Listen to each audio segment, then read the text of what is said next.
Good afternoon, and before we move to questions to the First Minister in accordance with Standing Order 8.5, I have been notified of the resignation of the Cabinet Secretary for Culture and Social Justice, Economy, Energy and Welsh Language, and the Cabinet Secretary for Local Government and Housing.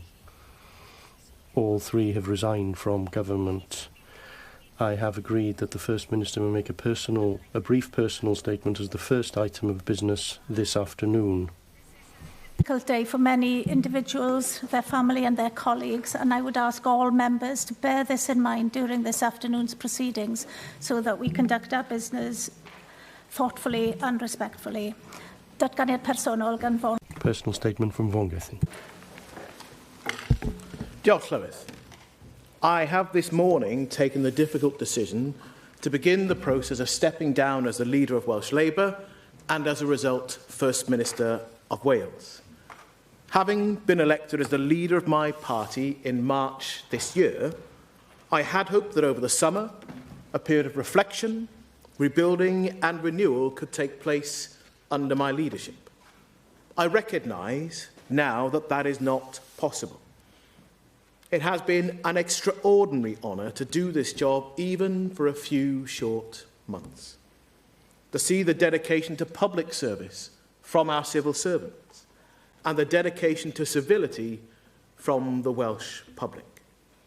To see the election of a new Labour government in Westminster for the first time in 14 years and the fresh hope that I believe that brings to Wales. I have always pursued my political career to serve Wales, and being able to show underrepresented communities that there is a place for them, for us, is an honour and a privilege that will never diminish. It is what drew me into public service. Before becoming a member of the Senedd, I was a trade union shop steward. I was an employment lawyer for the largest trade union law firm in the country. I fought employment cases for people who had been mistreated at work. I wanted to give power to those without a voice, to help to make our country a better place for all of us. That has always been my motivation. I campaigned to help create the Senedd, clock up 30 years of work to support Wales's devolution journey. This has been an incredibly difficult time for me and for my family. A growing assertion that some kind of wrongdoing has taken place has been pernicious, politically motivated, and patently untrue. I have worked hard, followed the rules, and done really difficult and demanding jobs for my country. In 11 years as a minister, I have never, ever made a decision for personal gain. I have never, ever misused or abused my ministerial position. My integrity matters. I have not compromised it. I regret that the burden of proof is no longer an important commodity in the language of our politics, and I do hope for all of our sakes that that can change. I will now discuss with the Welsh Executive of my party a timetable for the election of a new leader of Welsh Labour. I will then confirm a timetable to formally stand down as the First Minister of my country. I do, though, want to say thank you to those who have reached out to support me, my team and my family in recent weeks, including today. It really does mean a great deal. To those people in Wales who look like me, many of whom I know feel personally bruised and worried by this moment, I know that our country can be better, must be better. I know that cannot happen without us. There will and there must be in a future a government that looks like the country it serves. A government for all of us to make Wales a better place with and for all of us. Diolch Llywydd. Thank you.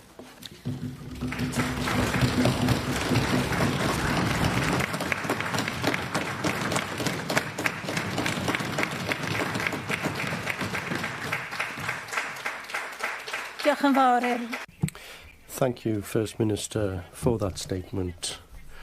The next item is questions to the First Minister, and the first question this afternoon is from Sian Gwynllia.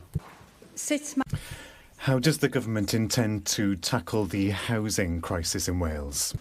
Creating more affordable housing to meet the needs of people in Wales is a priority for this government. We have set record levels of investment in housing in this Senedd term. The Affordable Homes Task Force, due to be led by Jack Sargent, will identify further opportunities to support and advance the delivery of affordable housing here in Wales.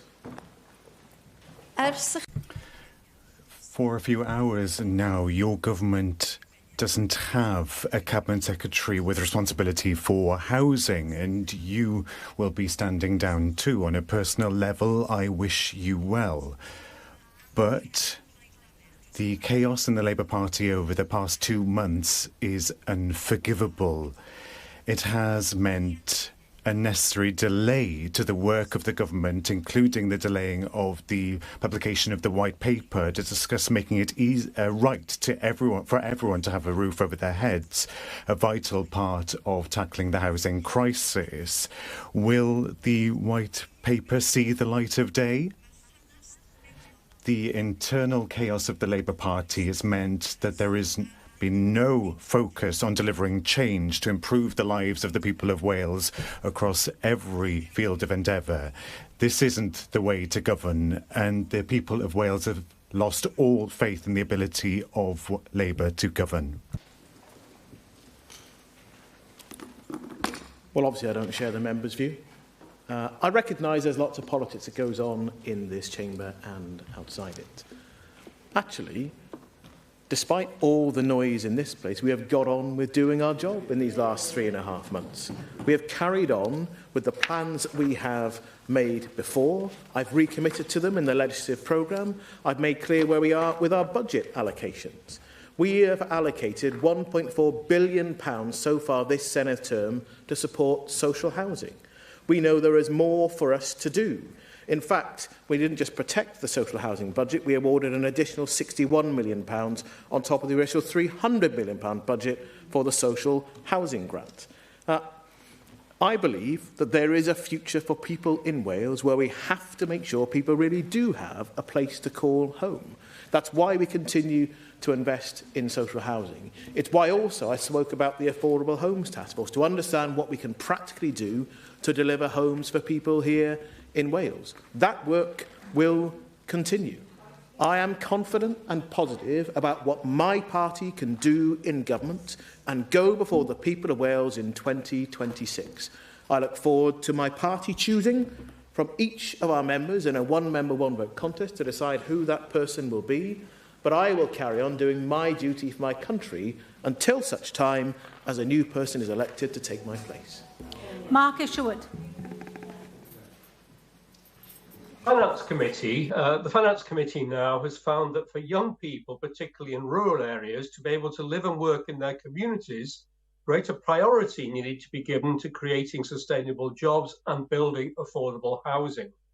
Little has changed since the 2008 Joseph Rowntree Foundation Rural Housing in Wales report found a significant level of unmet housing need in rural Wales, with problems of affordability more acute, homelessness levels increasing more sharply, and social housing supply more limited than in urban areas. The CLA's reopened Welsh Housing Survey found that 58% of private rented sector properties were let out at below market rent, yet Welsh Government policy is ridding rural areas of urgently needed rentable homes, with the properties being sold just as likely to be used as second homes or holiday lets as affordable homes. So other than commissioning a rural housing action guide, what cost-benefit analysis, if any, will the Welsh Government now undertake to establish what works, listening to statements by local businesses that Gwynedd Council's plan to force people to get planning permission for second homes was penalising homeowners there? I am going to have to cut across. Can we get to the question, please? I'm in the middle of the question. I asked what cost-benefit analysis would be undertaken. Was penalising homeowners because not enough affordable homes have been built. Well, it's a question for Gwynedd Council. The powers are in their hands to make choices about the local housing market. We've changed the use class in planning terms between primary residence, secondary residence and short-term lets. There's a balance in each of those to make each community viable and worthwhile. It's exactly the conversation we had at scrutiny of the First Minister on Friday. The balance between making sure there's enough supply in both the private sector and the social rented sector for local homes. The understanding of how many second homes there are in each area, and councils have the ability now to have additional premia for those second homes if they choose to do so. It's part of the point about devolution itself. It doesn't just stop here in Cardiff Bay. There are choices for local authorities to make to be accountable to their own local electorate. And then you get to how many short-term lets should there be. Now, that's a choice that local authorities are there to make. They have a mandate to do those. Whether it's Gwynedd, whether it's Cardiff, whether it's Swansea, Pembrokeshire or Wrexham, they all have their own mandate and their responsibility. That's the choice they need to make. And I want to see a thriving visitor economy that takes place with a thriving local community. It's what people feel special about, not just the landscape, to be part of a community. The cost-benefit analysis is one that each local authority needs to undertake in deciding how to use the powers we have created for them to exercise and be accountable for. Our ambition is to increase housing supply. It's one of the top priorities to meet our target to create 20,000 high-quality, low-carbon, affordable homes in this Senate term. Despite the budget inheritance we've had from Liz Truss and your other friends, we will continue to strenuously every sinew to make sure we can do that for the people of Wales. But thank you for the question. Mike Hedges. Diolch, Lewis. We have too many empty houses, including large houses in popular areas. Most members in here would have come across them when they were out campaigning or during the general election. Wales, like the rest of Britain, has not created a number of cooperative houses as North America and continental Europe. The only time that housing need was met was when we had the large-scale building of council houses in the 1950s and 60s. I have previously asked for legislation to allow councils to compulsory purchase properties after they've been empty for 5 years. I am also asking for a plan for a large-scale council house building in order to meet housing need. Yeah, look, some councils have been building homes. It's the ability to do those at the scale that's required that's the challenge. It's why the Affordable Homes Task Force has been created, to understand how you can bring forward and get through obstacles that exist. Because housing isn't just an issue for a person that needs a safe and decent place to call home. It's also an opportunity to do something about our responsibilities to climate, to make sure we have high-quality homes, low-carbon homes that are energy efficient. It's also something that goes into investing in the local economy. Lots of housing jobs are ones where people work within a local radius as well. I recognise the member's point there around how you can change some of the points around tenure and land use. Other European countries have a very different approach, and the culture's built up over time. It's not quite like ours. I do hope, though, that a future government in this place will look at what we can do within the budget envelope we have, but also to see whether changing the legislative framework will allow more cooperative housing to be brought forward as one of the alternative forms of tenure that can give people a stake in where they live to create the number and the supply of homes we need now and for the future. Cwestiwn 2, Rhiannon Passmore. Diolch, Mary. What assessment has the Welsh Government made of the levels of malnutrition in Wales? Thank you for the question. The Welsh Government recognises the importance of a healthy diet and good nutrition. We support this through a range of initiatives, including the Healthy Start scheme, free school meals for primary pupils and measures to support people during the ongoing cost of living crisis. Thank you. First Minister, figures obtained by the Wales on Sunday newspaper show at least 955 patients have been diagnosed with malnutrition in Wales since 2021, with many more across the UK as a whole, as highlighted by the UN Raconteur and his special report on poverty and disability across the UK. The Aneurin Bevan University Health Board, which serves the communities of Islwyn that I represent, has reported 250 cases between the 1st of January 2021 up to the 1st of May. These are indeed shocking statistics in Wales in 2024. First Minister, it is clear that the legacy of the 14 failed years of the Tories governing the United Kingdom is one of food banks, an induced cost of living crisis and endemic poverty causing real suffering. Age Cymru's policy officer Helen Twiddle is quoted as saying the number of people admitted to hospitals in Wales with malnutrition is a source of shame. So, First Minister, what support has the Welsh Government made to support community food organisations in its line to tackle food poverty? What support does the Welsh Government provide to Welsh families to safeguard against malnutrition occurring? And what role does public policy instigated by the UK Conservative Government play in these shocking incidents? Well, the member's right to point out the shocking reality that malnutrition is a reality in 21st century Wales. There is a direct correlation with tax and benefit reforms that have taken place. The impact of tax and benefit reforms from 2010 until now has been to reduce the incomes of the least well-off 40% of households by 10% of their income. And that has real consequences, especially for those families with children.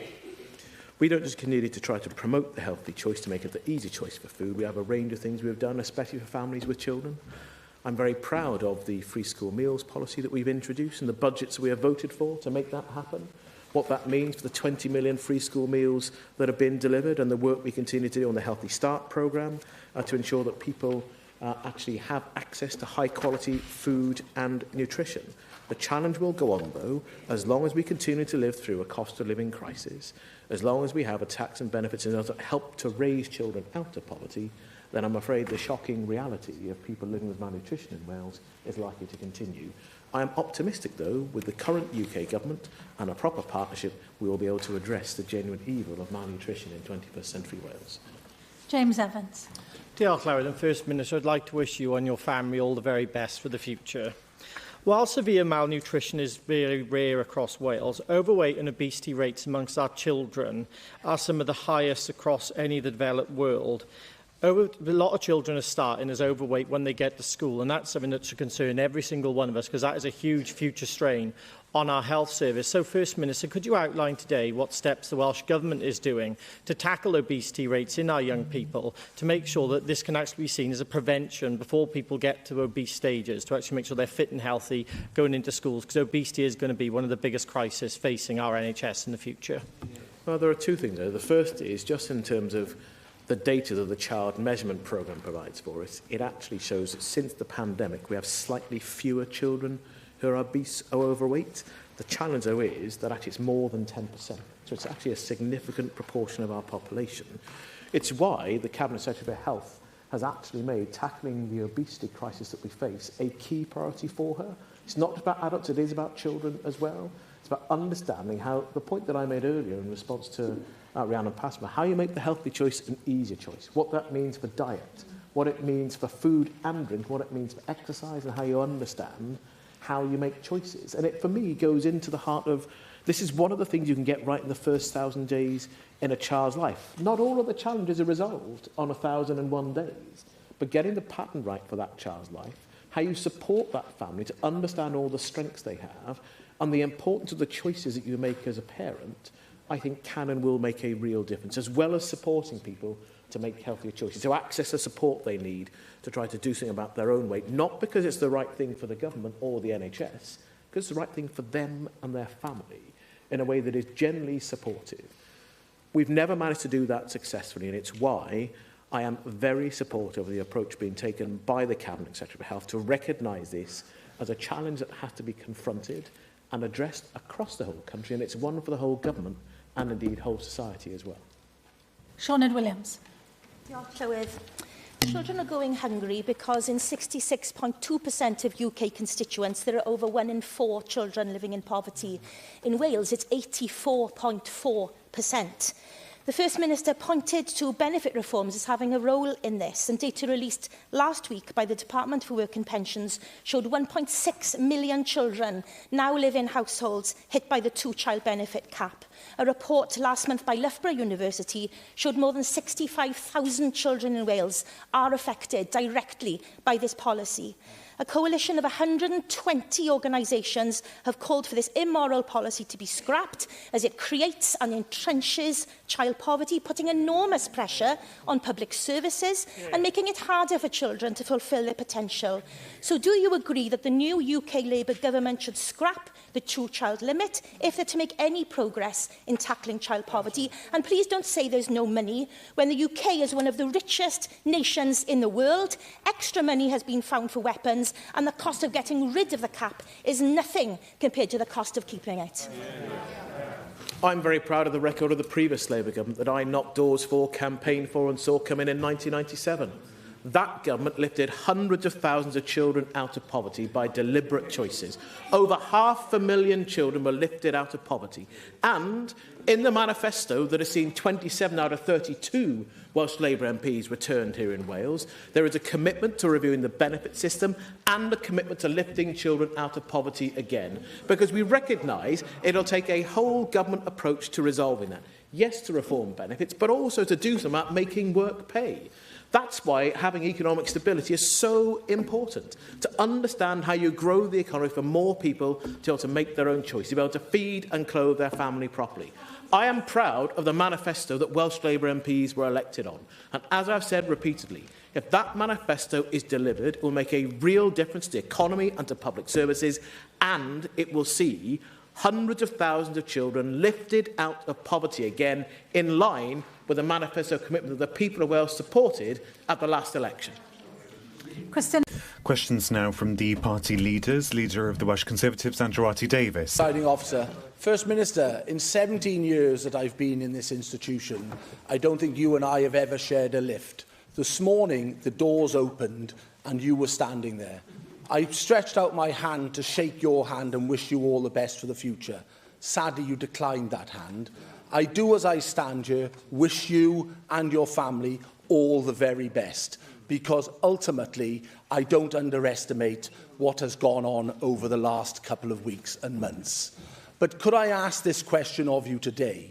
Was it the acceptance of the £200,000 donation to your leadership campaign, or was it your appointment of your leadership contender and his leadership team to your cabinet that ultimately cost you the role of First Minister? Well, yet again, the member demonstrates his good faith. I look forward to people in Wales continuing to exercise their judgment at the ballot box. It's for all of us to try to persuade people to vote for us and the vision we provide. I am very clear about my own integrity. I'm very clear about the reality that today has meant that it's not possible to carry on to be the First Minister. Other people will have their own views, and I'm sure he already has his.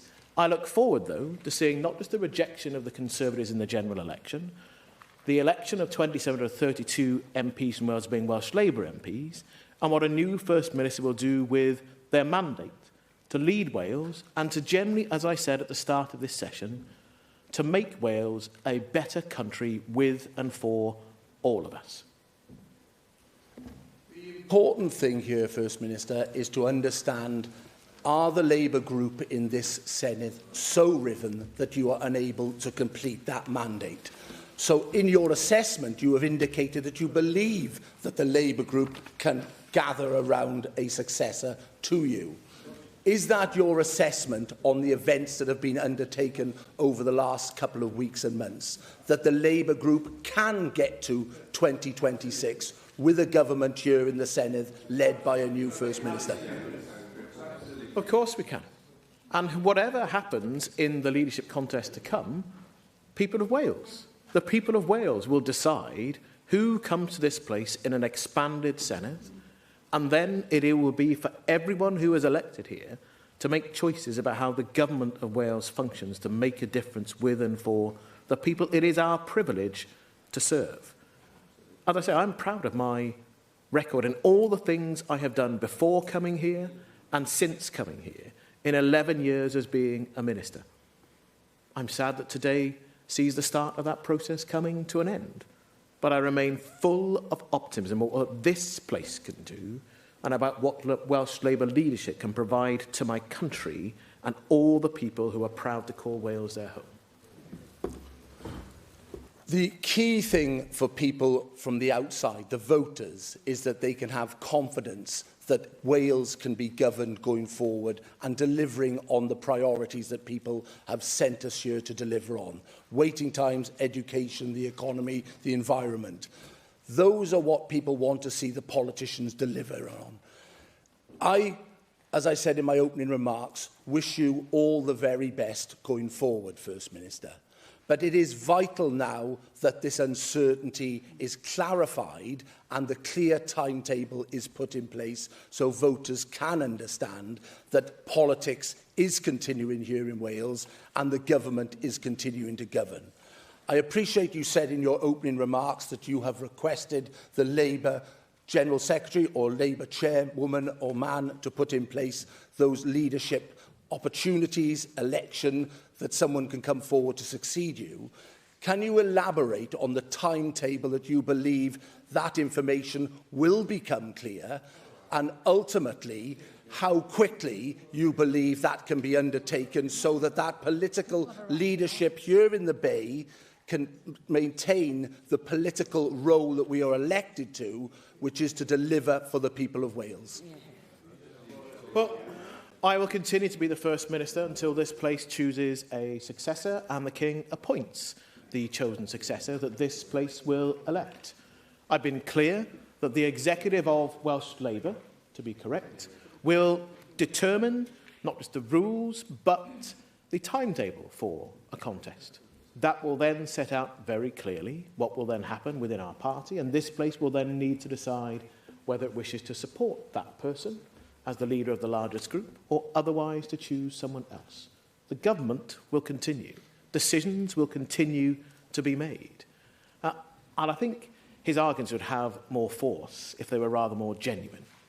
When you consider the divisions that the UK has been subject to from his own party, when you consider the reality of how long the replacement Conservative leadership contest is going to take at a UK level, I just don't think it sits very well to come here and to demand answers and a timetable on the hoof today. My party will make choices about how the contest will take place. Early in the autumn, a new person will be stood here as the leader of Welsh Labour, and this place will need to decide whether to elect that person as a candidate to be First Minister, and I look forward to the King confirming the choice that this Senedd chooses to make. As you would expect in the functioning democracy we are privileged to have created, and serves our country. Leader of Plaid Cymru, Rhina Bjorwerth. Diolch Llywydd. The First Minister has made the right decision today, and I personally wish him well. He will have been under immense pressure over the past few weeks, and I, for one, have never doubted his sense of public service. This, however, is a decision that should have been taken many weeks ago. Once the £200,000 donation and associated matters became clear, its source, the solar farm application, the development bank loan, his response should have been to acknowledge his poor judgment and to recognise the very real perceptions created. When allegations came to light at the deleting of messages, the response we got was the sacking of a minister, and to this day we still don't really know what process was followed. And throughout, the First Minister has chosen to blame others, journalists, opposition politicians, for scrutinising him, rather than accepting the errors of his own actions. Ers misoedd. For months, the lack of good sense of the First Minister and his unwillingness to be scrutinised has undermined the role of the First Minister and has brought Welsh politics into disrepute. Very seldom does the head of a government in a democracy ignore the will of the legislature, and ignoring a vote of confidence he had to go. Nation of 4 ministers, all 4 of whom voted to declare their confidence in him recently. Their opportunity to show decisive action had long passed. Keir Starmer himself stood by him throughout, either oblivious to or ignorant of the public view of our First Minister's actions. Now, the Labour Party as a whole has been tainted by this, and Wales deserves better than a revolving door of Labour First Ministers. The chaos must end, and an election must be called. Will he allow Wales to have its voice heard? Why did you force Adam out?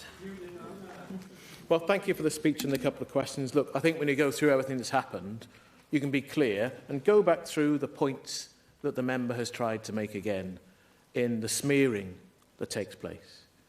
The solar farm is nothing to do with me as the First Minister. I can't get involved in that because it's in my constituency.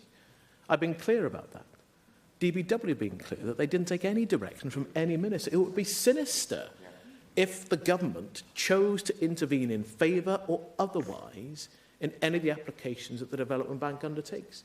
Yet the member continues to pursue matters that he knows are not related to my conduct. And falling back to claiming this is about perception, that is a charter for bad faith. And the member knows that. If our politics is going to serve the country, then some of us at least have to have some integrity about the way we go about our jobs, including the criticism of other people. And when it comes to scrutiny, I have been here every week, as required by the First Minister, answering questions at length in this chamber. I've not hidden during the election campaign. I've gone out, I've been front and centre. I haven't found a convenient fridge to hide in. I've done my job for my country. He doesn't have to agree with it. That's about having a functioning democracy, and that's perfectly reasonable. But the idea that there is a misunderstanding or a lack of clarity about the process that has been followed in a range of things is not one that I accept. The facts have been there and have been explained, have been acknowledged even by him in this chamber. There is a choice for people to make. And some people chose to leave the government today, and that has consequences. I will continue to do my job until a replacement is found. Then that person will have all the choices to make as the First Minister of Wales about who to appoint and how to run a programme to try to improve our country, which is exactly as it should be. This is about more than just the actions of a First Minister. It's about Labour's collective approach. After 25 years leading Welsh Government, Labour have proved themselves unable, I think, to address the significant challenges that we face as a nation. When businesses have been struggling, Labour have increased business rates. Our economy fails to prosper. With a third of our children living in poverty, Labour are unwilling still to set targets to measure progress. It's poor education results, record waiting lists, lack of support for rural Wales. The list goes on. Does the First Minister consider that to be the legacy of all those who maintained confidence in him for so long? I think people can be very positive about what we have done in the last 25 years. People in Wales have chosen to elect Welsh Labour to continue to lead devolution from the outset. We've had to work across party lines to do so, but we still have a remarkable record to be proud of. You think what we did, not just in the future generations, I think what we've done to actually raise productivity in the time of devolution, that has actually happened. Think about where we were on the economy. Wales was used to being stubbornly above the UK when it comes to unemployment rates. The position is now reversed. You regularly expect Wales to be a lower level of unemployment. We still have more challenges to confront. That is what this place is supposed to be for. I understand the member wants to run a long campaign into 26, as he's entitled to do. But the choice is, how does this place function with a budget that has been reduced by hundreds of millions in real terms by the Conservatives in the last 3 years, and of course the much greater pain and difficulty you have in the last 14 years, it's honest to say to people that attack on our budget, that reduction has a real consequence of what we are able to do.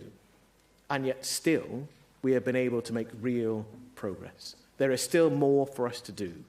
More for us to do in delivering our groundbreaking curriculum, in delivering on improving attainment, on attendance, and the ALN reforms we have. You can look through every portfolio and see real action being taken by Welsh Labour ministers for our country.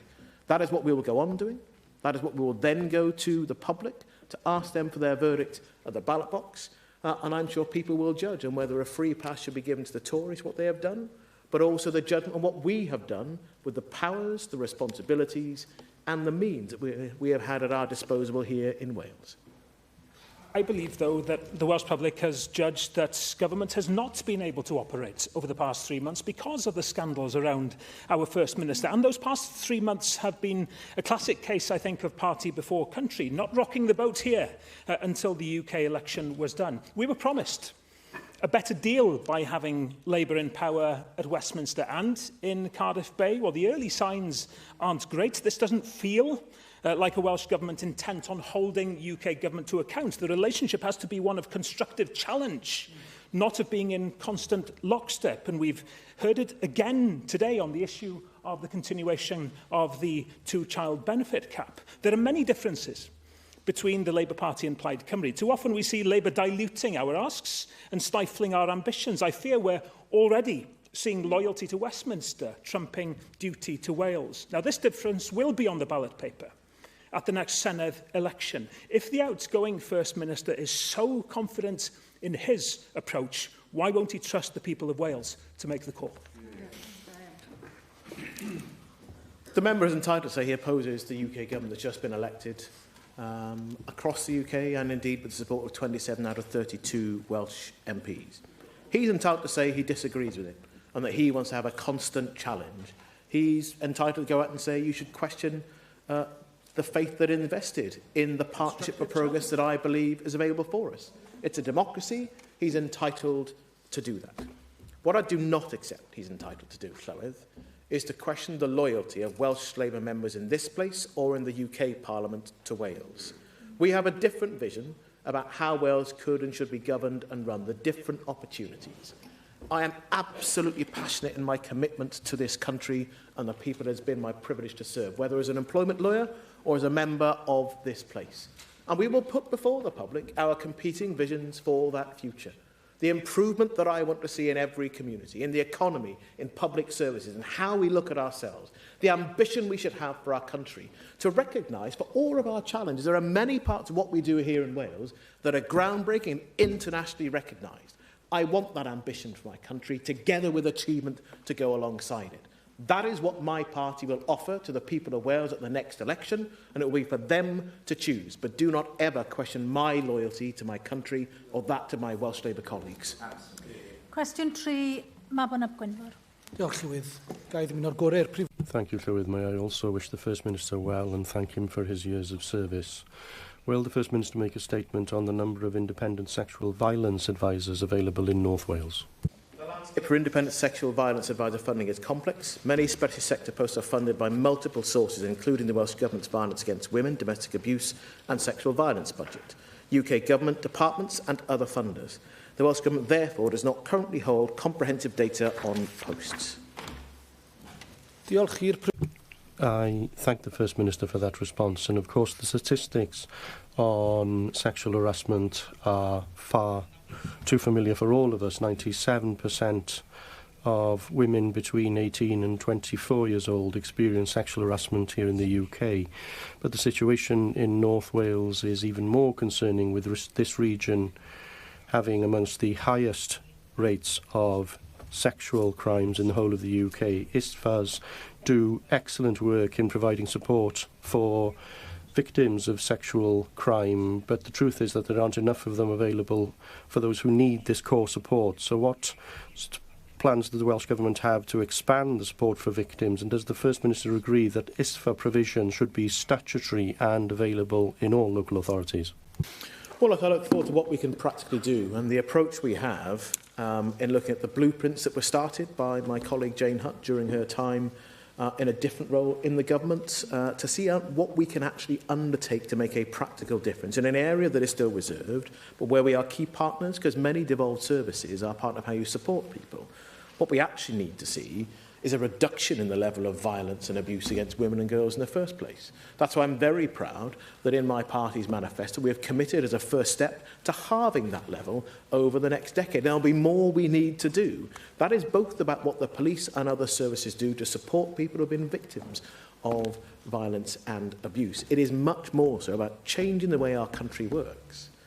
And actually, that is about people recognising that what currently takes place is not acceptable, and how you change that in the first place, as well as supporting people who have had crimes committed against them. I'm proud of the work we've done. I'm proud also of the work of the North Wales Police and Crime Commission working across partnerships. I believe the commitment of the current UK government to make a difference, to reduce violence against women and girls, to make sure that people are caught and prosecuted, to make sure people are properly supported, is one that we can work with here in Wales. I look forward to seeing how that partnership works between this government and whoever leads it and the new team within the Home Office and beyond, this will only work if reserve powers are made to work properly, and indeed that devolved support services are able to make sure we can make a difference for a whole range of people and change what currently takes place in our country far too often.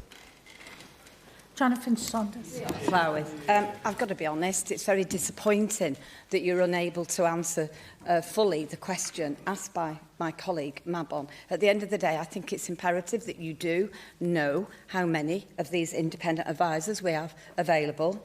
And I want to put on record that it was a privilege many years ago when I was first in this place to work alongside the late Carl Sargent, who did so much hard work, so much good work to ensure that women could feel protected. So it is something I would ask your government to actually focus on and look at again. Domestic abuse is one of the silent killers of our time. Almost 1/3 of women aged over 15 years report they have been subjected to violence by an intimate partner in their lifetime. More than 56% of women murdered last year worldwide were killed following domestic violence. In North Wales, 13,000 domestic abuse-related crimes are recorded in a single year. We cannot keep overlooking this.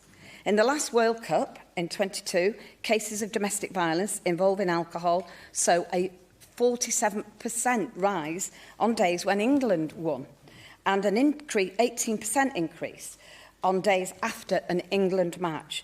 What steps are you then taking, Welsh Government, and First Minister at this moment in time, to address this link between alcohol, major sporting events, domestic abuse, and also, in the main, looking to protect our women in the main? Diolch.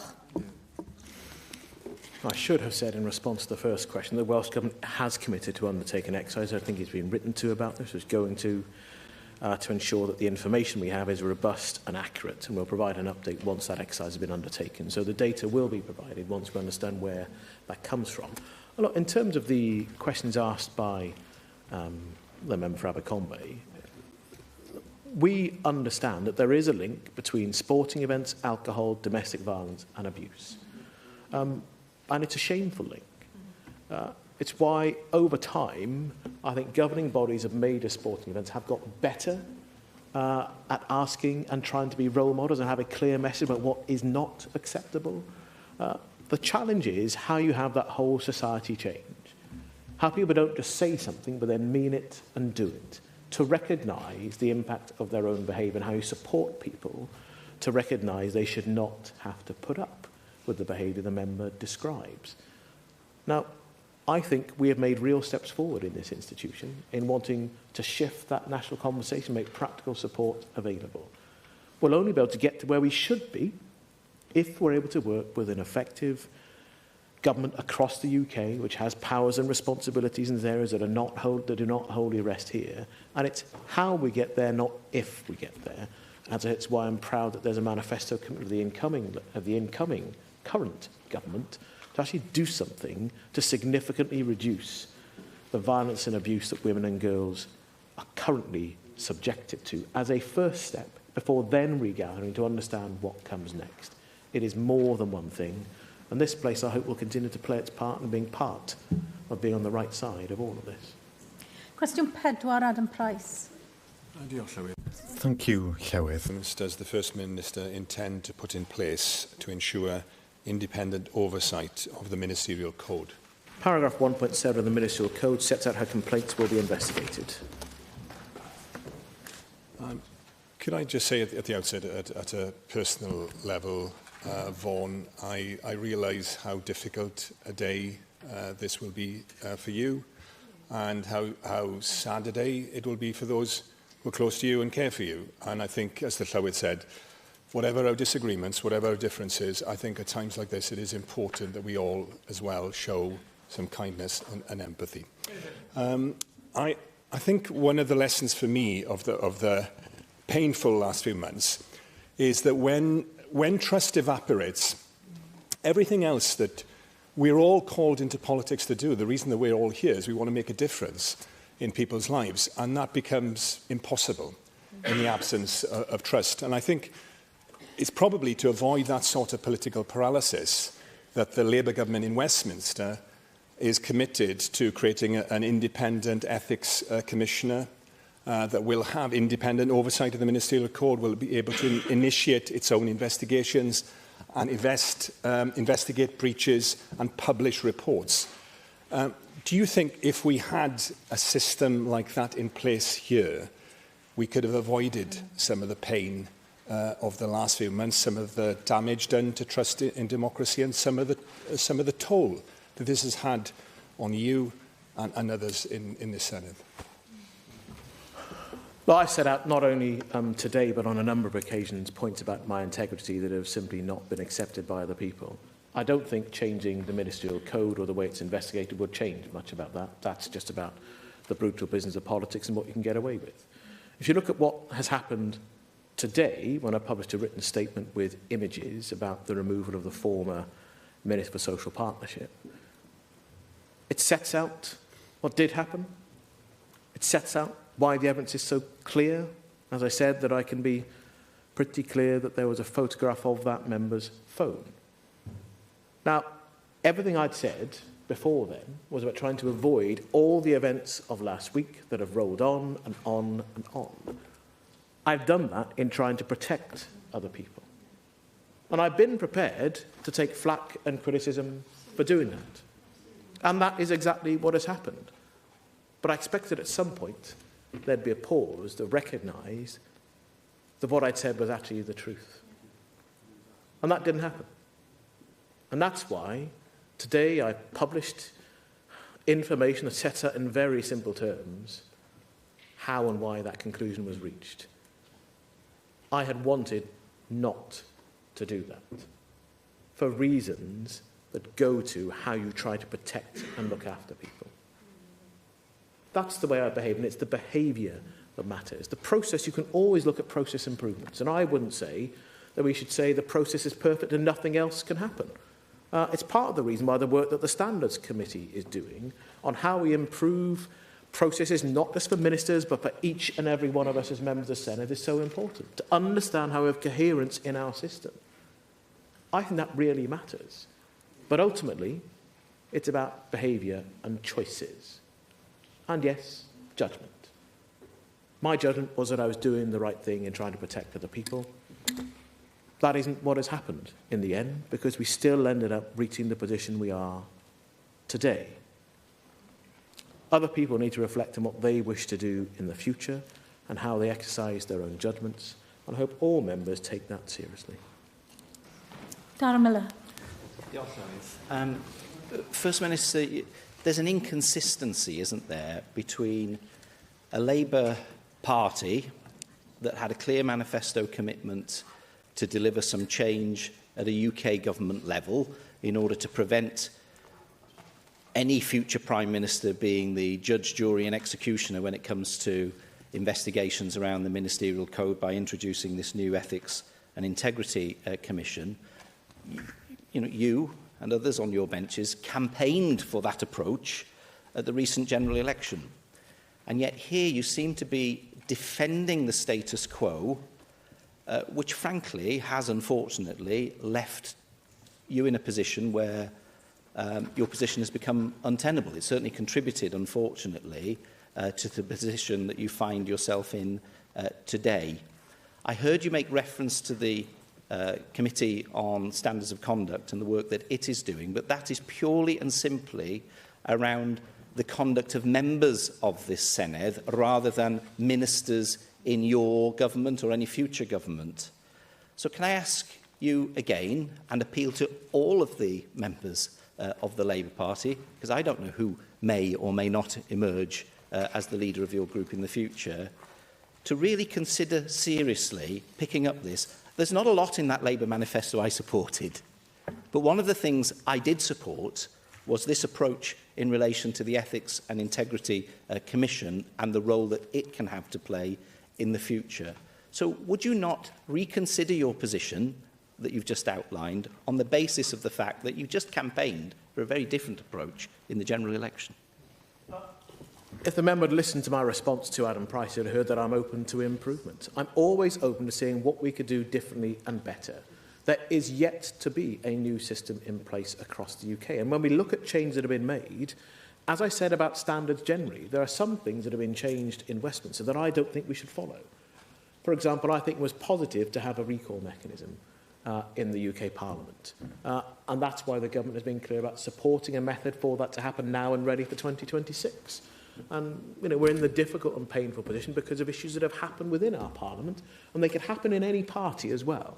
I think we need to recognise that it's not about having rules for one person or for one party, rules for all of us. But I don't think Westminster's got it right on the way it approaches some of the harassment provisions they've got. They have essentially a dual process, and I think that leads to inconsistency that does not protect the member who could be subject to a complaint or indeed the person making that complaint. So we'll of course look, and whoever the next First Minister is, I'm sure will look at what is taking place, engage in the constructive conversation with colleagues about whether our processes need to change. I think, though, the member should have the humility to recognise that the reason why that commitment is there is because of breaches from the previous UK government, where investigations were undertaken and rejected. That's what led to the resignation of a previous advisor. And I think it's important to reflect the undermining of trust that has taken place in large parts of politics is something that could and should worry all of us. And I believe it's something that this place will need to play its part in looking to resolve. I hope that the way a new First Minister looks at what may take place in the UK government about resolving or changing the way it addresses matters could be part of that. And I hope a new settlement on a cross-party basis from our current Standards Committee work could also be part of that. That should be good for all of us and indeed the different communities we serve. Question 5, Vicky Howells. What discussions has the Welsh Government had with the new UK Government about boosting economic growth? Thank you. In the under 2 weeks since the election, I've had conversation with the Prime Minister, Secretary of State for Wales and Secretary of State for Business and Trade, all of whom have demonstrated an understanding of the many ways that we can work together to unlock opportunities for economic growth here in Wales. The First Minister, it's certainly impressive to see the way that Keir Starmer's government has hit the ground running across a range of policy areas. But one particularly impressive intervention is the creation of the National Wealth Fund to invest in the new industries of the future by bringing together key institutions and offering a compelling proposition for investors. Yeah. What discussions has the Welsh Government had with its UK counterpart about how this National Wealth Fund can be used to boost economic growth in Wales? I think I'm really glad the member has highlighted this. It's part of the conversation I had with the then Shadow Chancellor immediately before the election of the UK Labour government. I also had this conversation with the Secretary of State for Business and Trade after his appointment, and indeed with the Prime Minister when he was here last week. The National Wealth Fund is looking to create £7.3 billion of additional public sector funding with the aim and the ambition of generating at least £3 of extra private sector investment on top of that.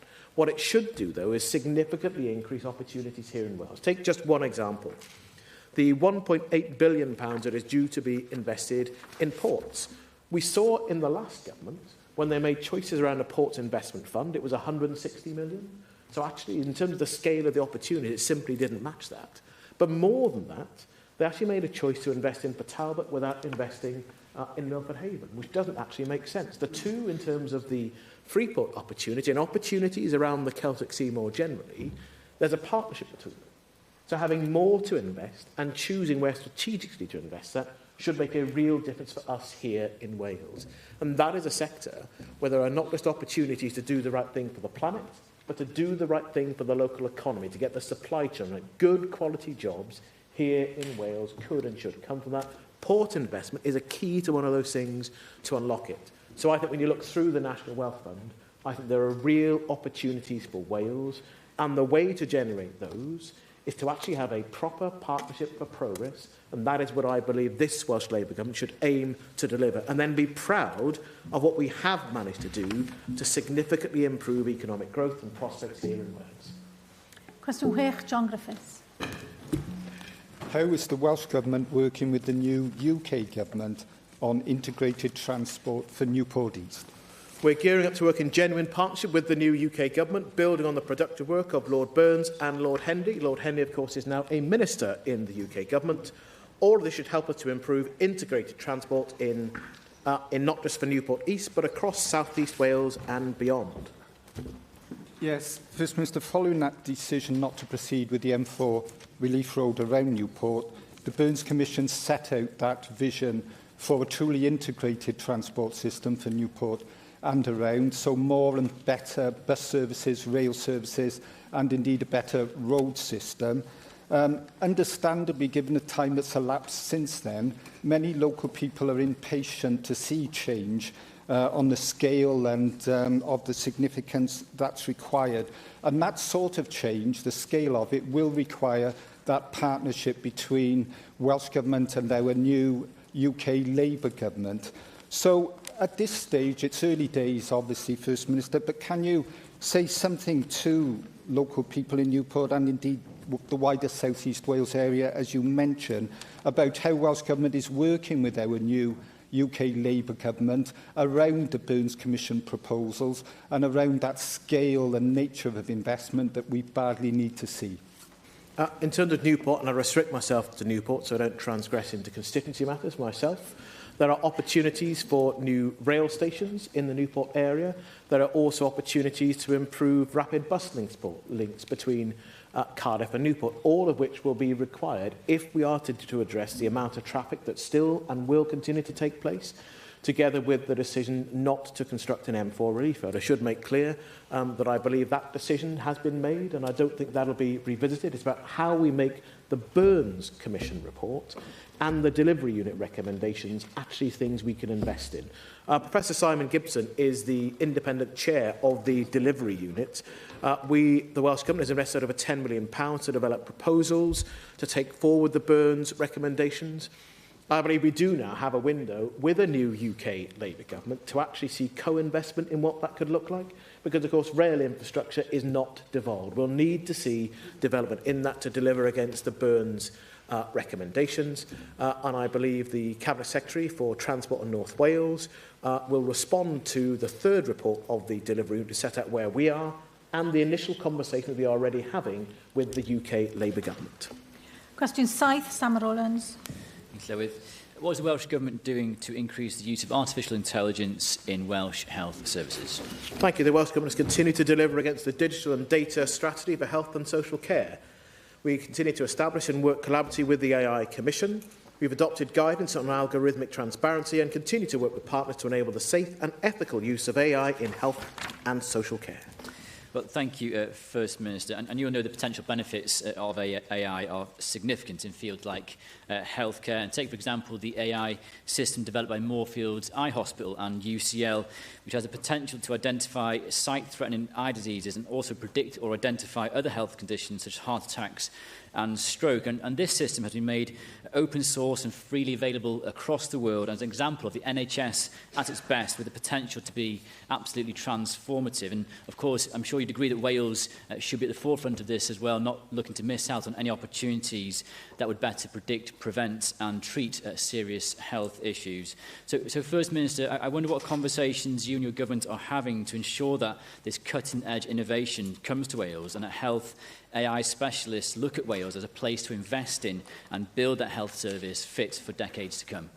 We have real opportunities to do just that. We already see AI being deployed across our health service. The challenge is how much more we can do, in particular in the area of imaging and diagnostics, where AI can assist clinicians to make diagnoses.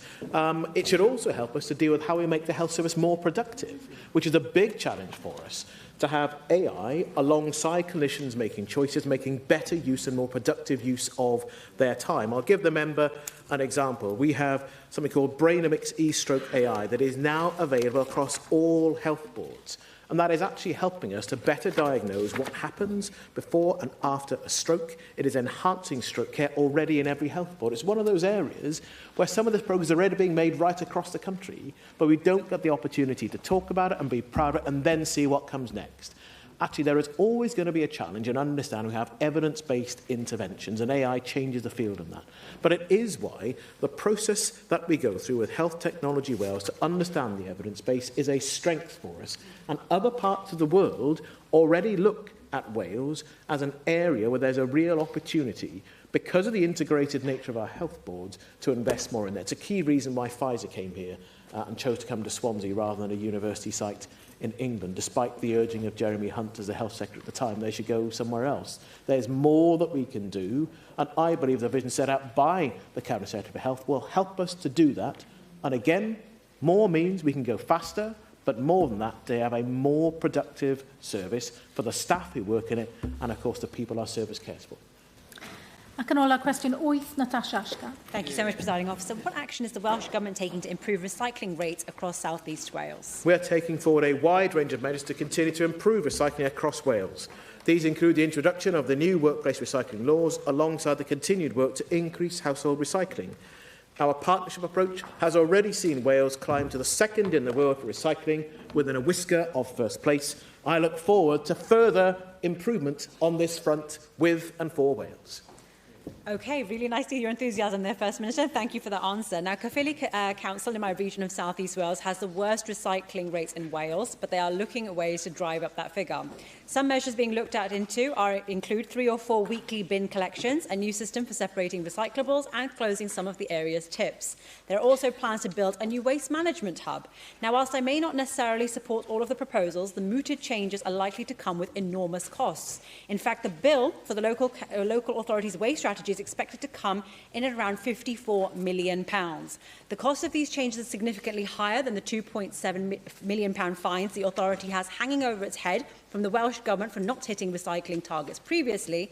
At a time when we frequently hear in this chamber about the financial strain on local authorities, these fines imposed by the Government are surely going to drastically set them back even further. So, First Minister, what support is the Welsh Government providing to local authorities to help councils improve their recycling rates, especially as from 2025 your government is forcing them to hit a 70% target? Good question. We provide a range of consultancy support with our specialist operators RAP, and indeed we've also provided financial support in helping local authorities to move away from commingling to actually have source-separated recycling. It's important to understand there is a cost in doing nothing. Not moving away from commingling means that you have less recycling that is available to be processed and used. It means more needs to go either into incineration or to landfill. I'm very keen that we see investing in improvement to make sure that we reduce the amount that goes to landfill and incineration.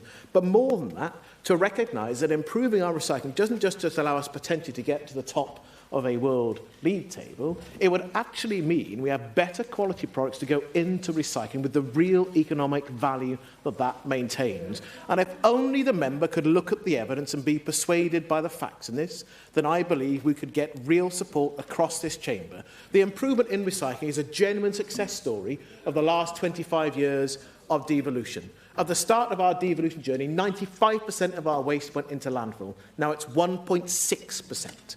We had, I think, the pitiful rates of recycling now see us as a genuine leader across the world. That is something people across this chamber should be proud of, in partnership between this place, the Welsh Government, and our local authorities. The next stage must see a further improvement in that partnership, with targets and expectations for the Government, with support and funding to do so, and the continued buy-in from the people of Wales who want to see further improvement made in this area, and they are right to demand it. Thank you, Chloe. I thank the First Minister. The next item will be the business statement and announcement, and the Trefnydd will be making that statement. Jane Hurt.